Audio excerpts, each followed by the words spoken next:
What's going on, guys? Welcome to the CodeFocus channel. Today what we're going to be doing is building this Navbar component you see here. We're going to be using React as our JavaScript framework and SCSS as our styling tool. You can use CSS or styled components, it's up to you. So here is a little demo of the application. It is responsive, so on smaller screens it's going to look good. You're going to get this hamburger icon here. When you click it, a menu appears with the nav links and the button, and when you click the X, it disappears.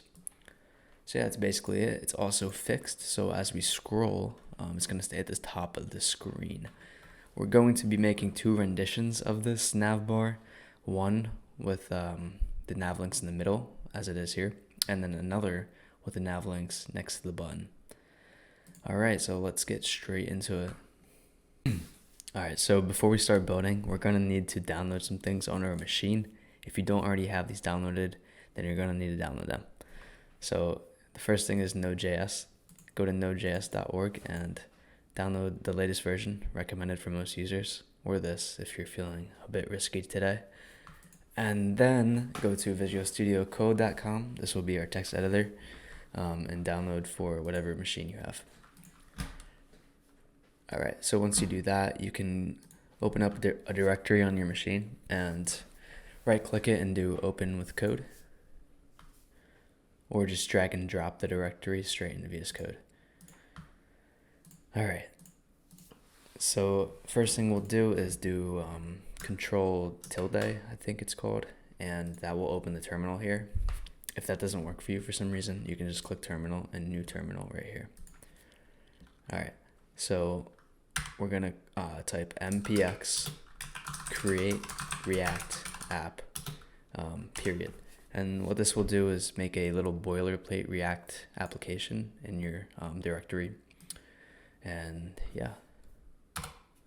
So it's going to take a couple minutes to install, and once it does, then I'll continue recording. Alright, so when it's done, it should say happy hacking here. What we're going to do first is remove a bunch of the files that we don't need.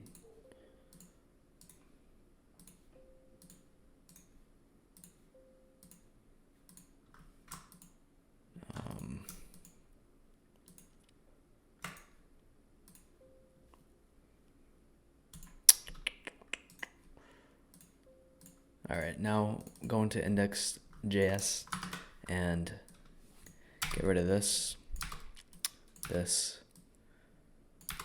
that, and that. And this is how your index.js should look. I'll go to app.js and get rid of the CSS import and the logo import and all of this.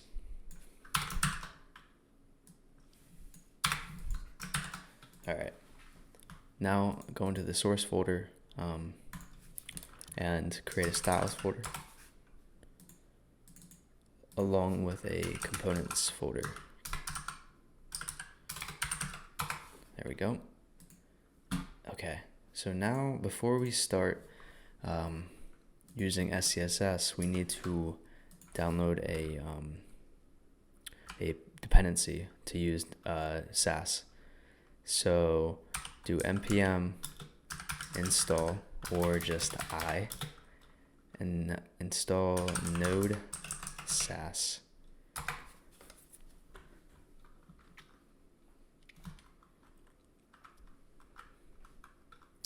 And by the way, I'm using a few extensions, first being prettier.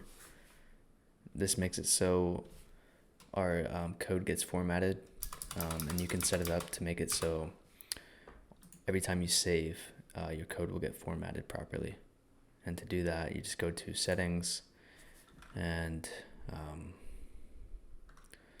format on save. Yeah, this, and just make sure it's checked, and have prettier as your default formatter.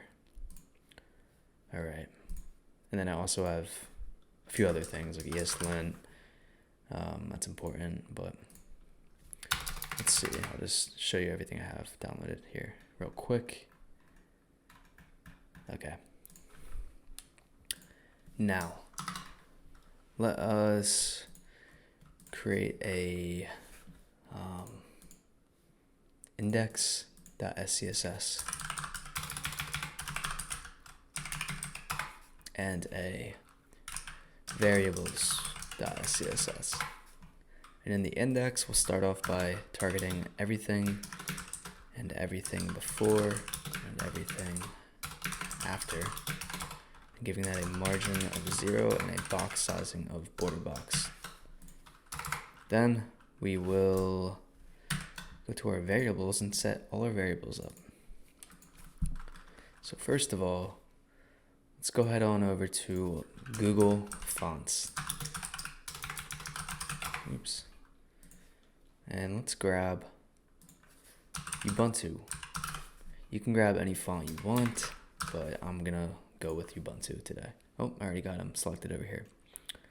So once you select the ones you want, get the import, copy it, and paste it into this variables file.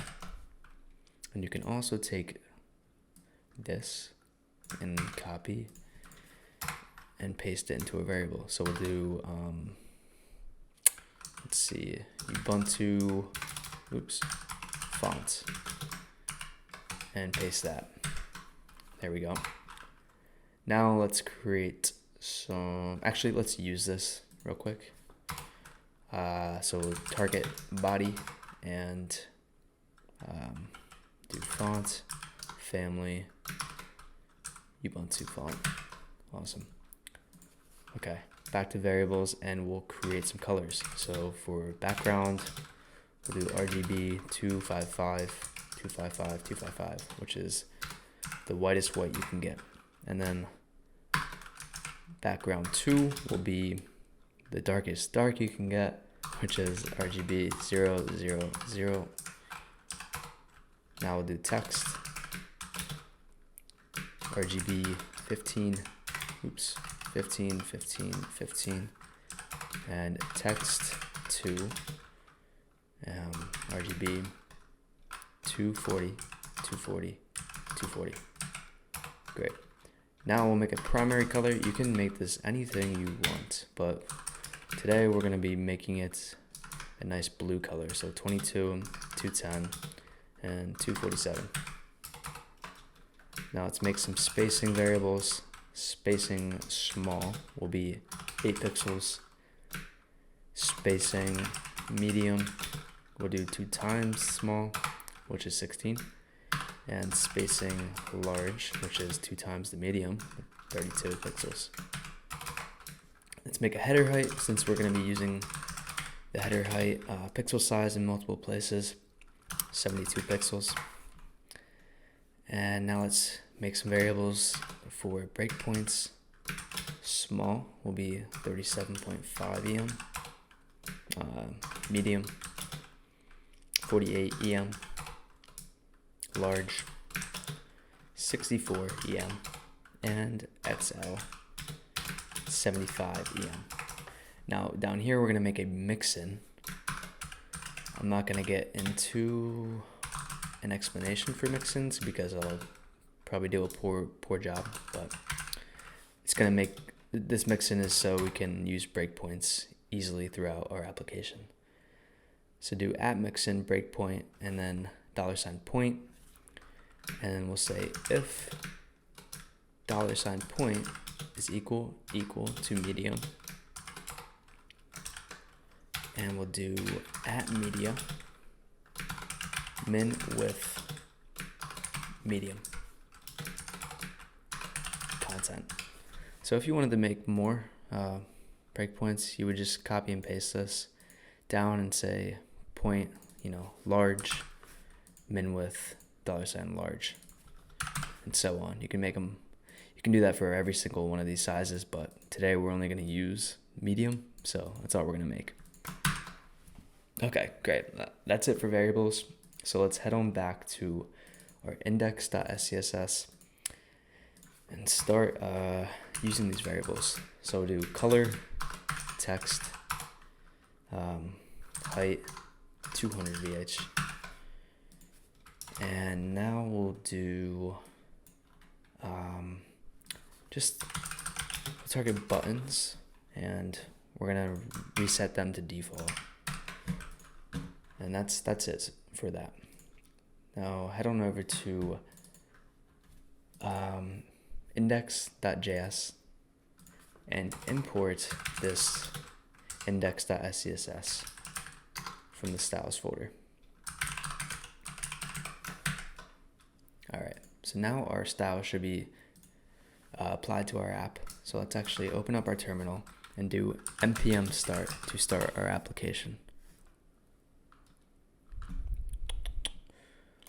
Alright, I'm gonna open this up and throw it right here.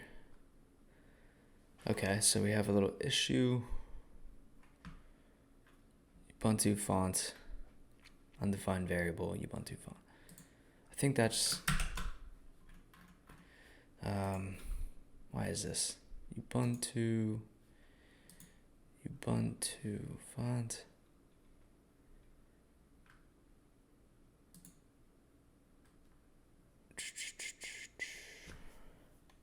Oh, we have to import our variables into this file. So import variables. Oh, make sure you put a semicolon. Oh my gosh. There we go. So open this back up. All right, no errors. Awesome.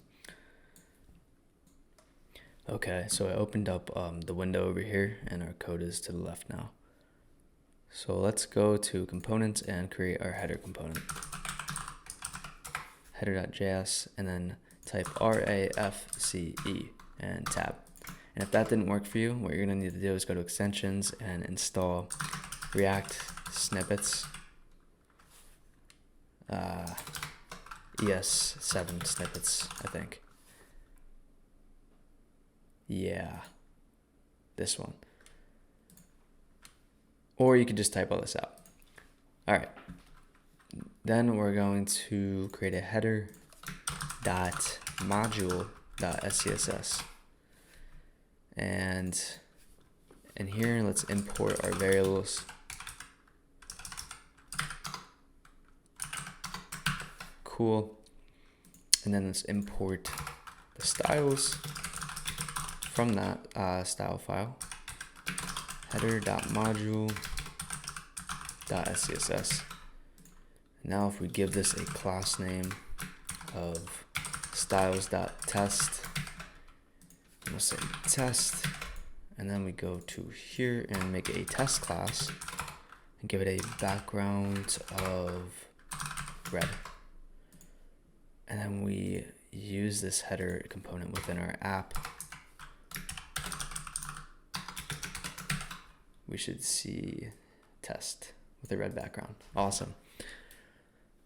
Now that that is set up, we can start with our HTML or JSX. So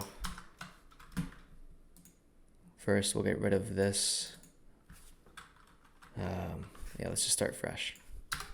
So make a div and give it a class name of styles.header.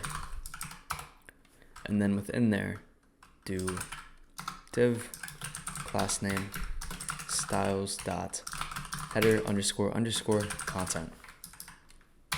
Great. So let's work on these two.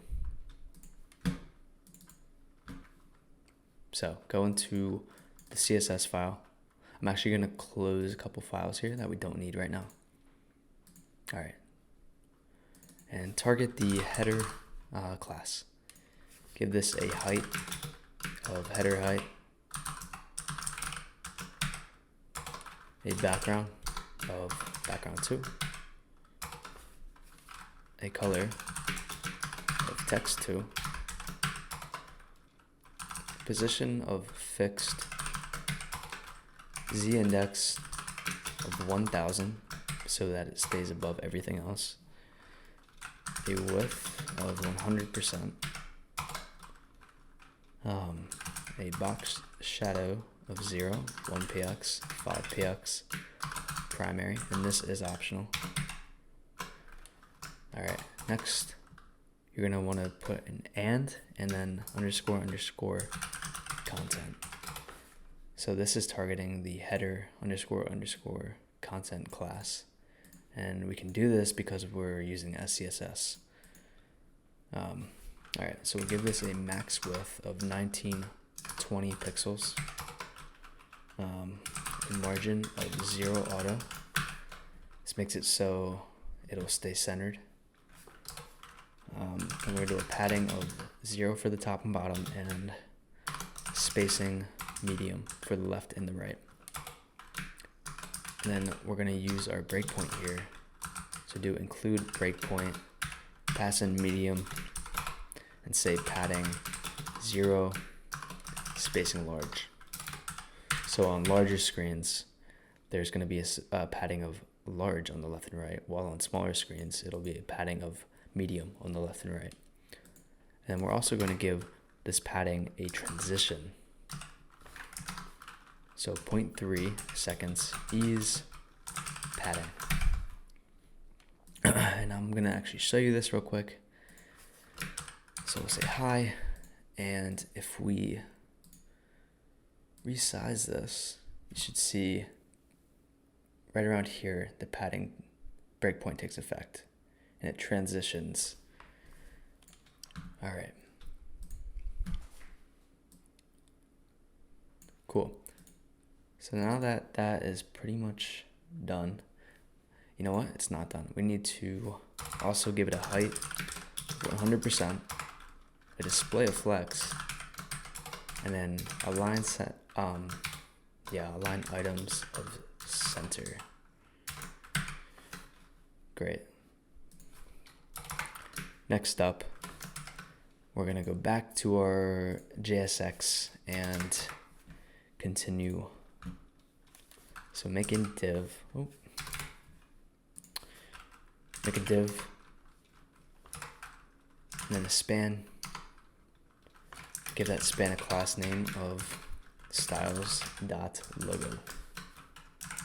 And in here, it will say CodeFocus. Cool. Now below this div, do another div and another div below that div. And within this second div, we're going to make a nav element and give it a class name of styles.nav. Now within there, we'll do 3 A tags, which are links. And we'll give each of them a class name of styles.nav item, along with an href equal to /. And we'll just say page 1, page 2, page 3.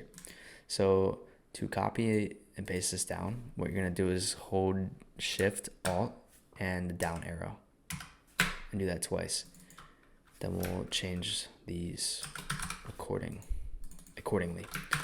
Page 1, page 2, page 3. Awesome. There they are.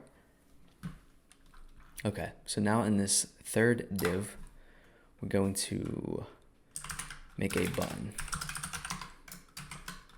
And this button will have a class name of styles.header toggler. Nope, never mind. Sorry. It's gonna be, we're actually gonna make a div here. Sorry about that.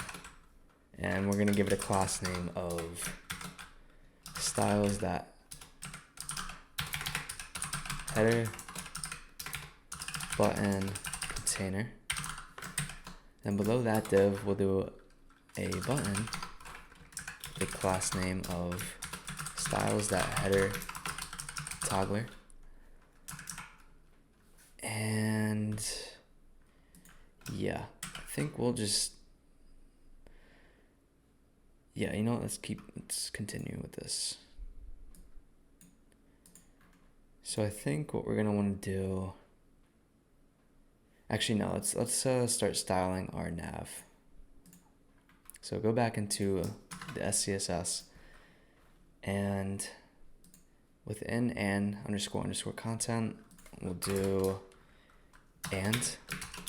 So this is gonna target all of the divs within the header underscore underscore content class. Okay, so give them all a flex of 1 and a white space of no wrap. Okay, great. Then we're going to target the nth child 2 and give it a display of flex, a justified content center, and a height of 100. Then target the last of type, give it a display of flex, and a justified content of flex end. Cool. Under this, we'll do and actually first let's go under the header and create a logo class where we'll say font size 26 pixels, font weight 700, and color text2 variable. Cool. Then we'll do nav, give this a width of 100%, a position of fixed, a top of header height, and a right of -100%. Actually, for now, we're just gonna not do that so we can see our changes as we make them. And we'll give us a background, which will be like translucent. I think the term is. And so we'll use the background 2 and give it an alpha, RGB alpha of 0.8. Cool. So it's kind of see-through, as you can see over here. And text align center, padding, spacing medium for top and bottom, and 0 for left and right. Okay. Then we're going to target the nav underscore underscore item. And for this, we'll give them a display of block so they stack now. And we'll do a padding of spacing medium. Cool. A text decoration of none. And a color of inherit. And these two right here you got to do this every time you use an A tag to get it back to default. Just so you know. So then we're going to give these a height of 100% and a transition of 0.3 seconds ease color. And this is so we can do a hover effect that has a transition. So do and hover, and say color primary. So if we hover over these, it's going to transition and fade in. Cool. So now we're gonna want to make it so when we go to a larger screen, this nav goes up here instead of a menu inside of a menu. So to do that, we're gonna make use of our breakpoint. So do include breakpoint medium and say position static, display grid. And you're not going to see any changes right now because it is the wrong size. Let me try to, here, we'll work with this for now. Let me just make this a bit smaller. Great. Do grid, template columns, repeat, 3, 1 FR,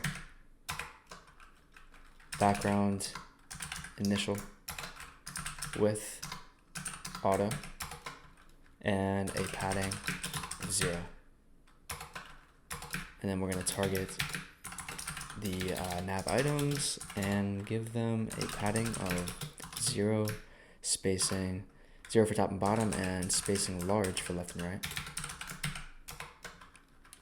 A display flex, line items of center, and justify content center. Okay. Now what we'll do is, yeah, so that's good. The nav is pretty much done. So now we're going to go back to our JSX and create the button.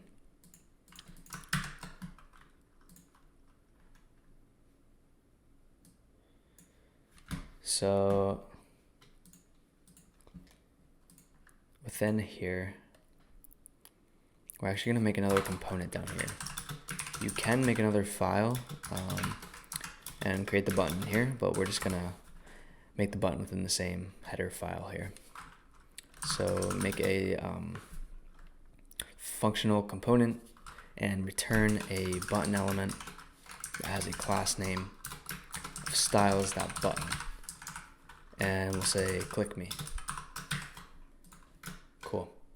And we'll use this button within our header component right here and right up here.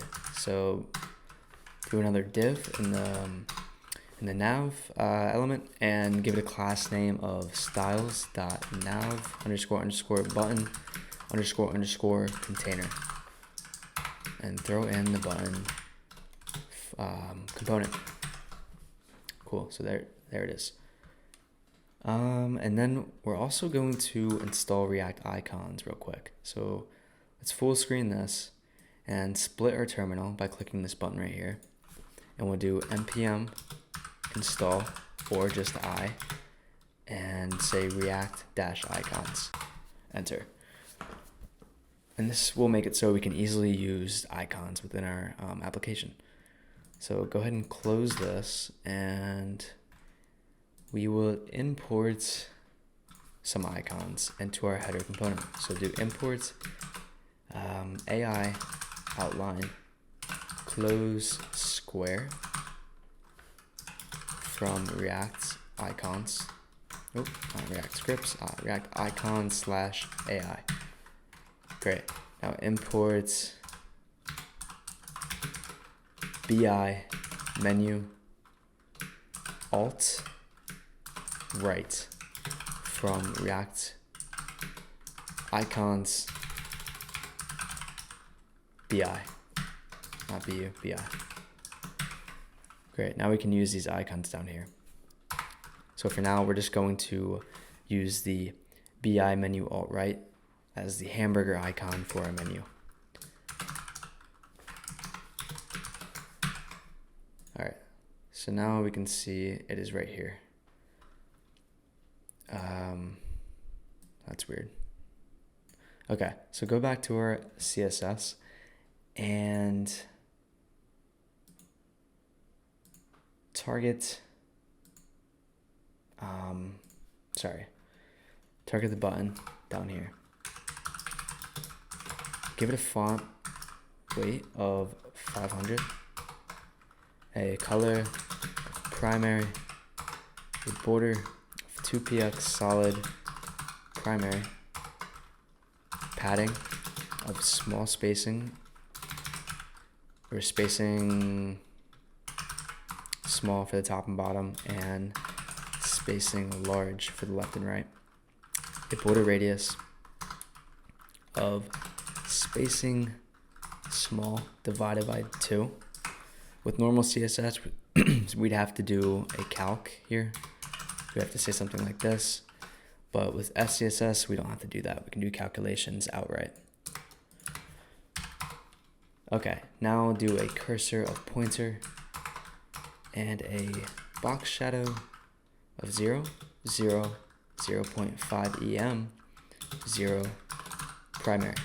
This is gonna give it kind of like a neon effect, a neon glow effect, I guess.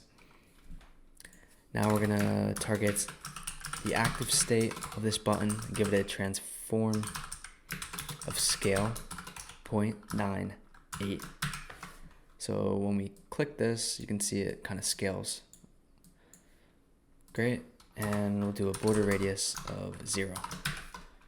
And then we're going to target the hover state of this button and give it a box shadow that's a bit more intense. So 0.75 EM 0 primary. So when we hover over it, the box shadow grows a little bit. Awesome. Now we need this button right here to not be there when we're on this size screen, and we need this button to be there, and we need this hamburger icon to be bigger and to only appear when we're on smaller screens. So let's do that. First of all, we'll go to our breakpoint here within our nav item, or within our nav, and then just right here, just go right here. And we'll target and underscore button underscore container. You know what? I'm wrong. Bring this down to here and use a breakpoint. Medium. Give it a display of none. And below that, we'll do a padding, spacing, medium. Cool. So as you can see, it is disappearing on larger screens, which is what we want. Okay. Next on the list is to target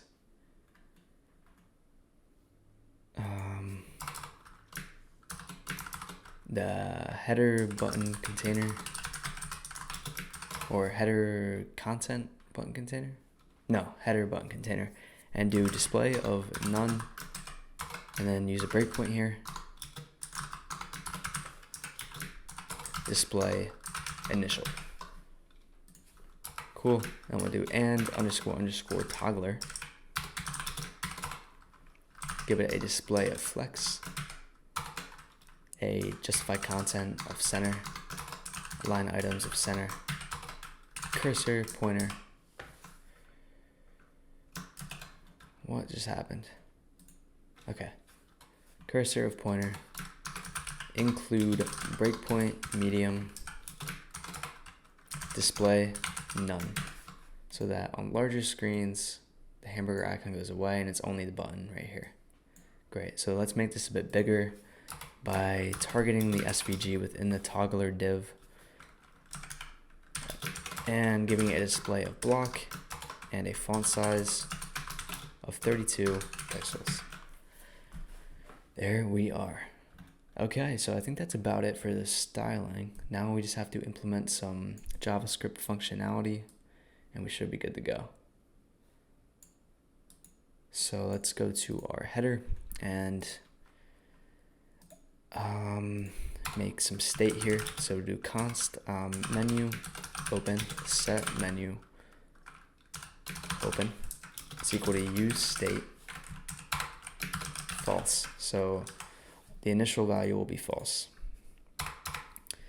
And here we'll make a function that's called menu toggler.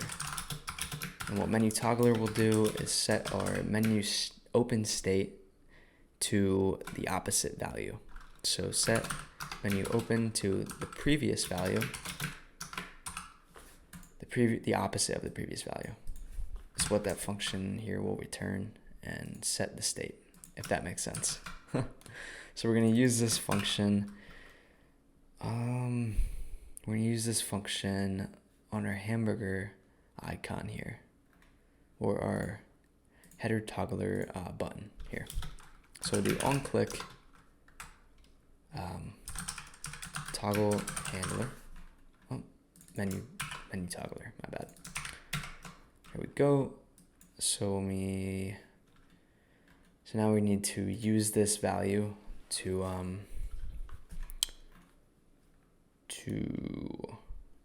make it so this menu appears.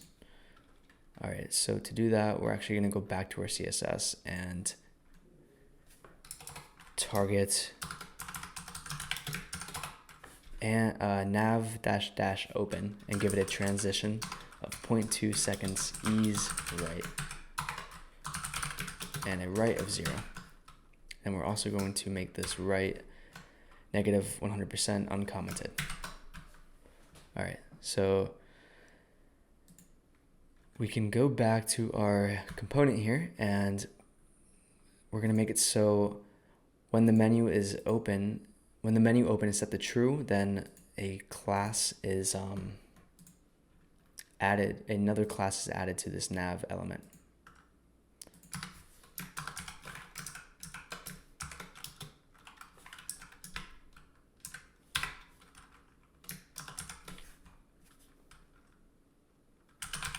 So if menu is open, then we will do styles nav -- open. And if it's not, then we will do an empty object here. Okay.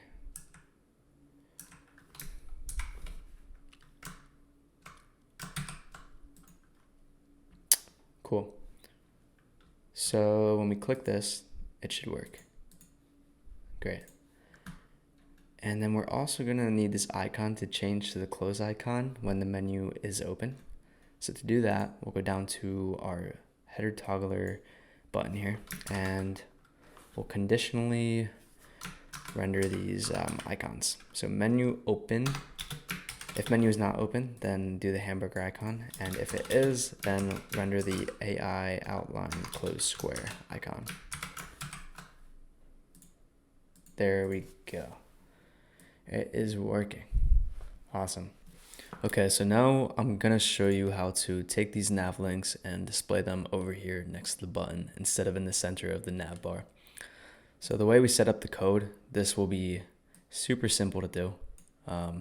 Since we have 3 divs in our navbar content class, taking up equal amount of space because each of them has a flex of 1, as you can see. All we have to do is change around the flex spacing and the justify content and whatnot. So yeah, we're gonna do that real quick. So target or go to the nth child 2 and change the justify content to flex end.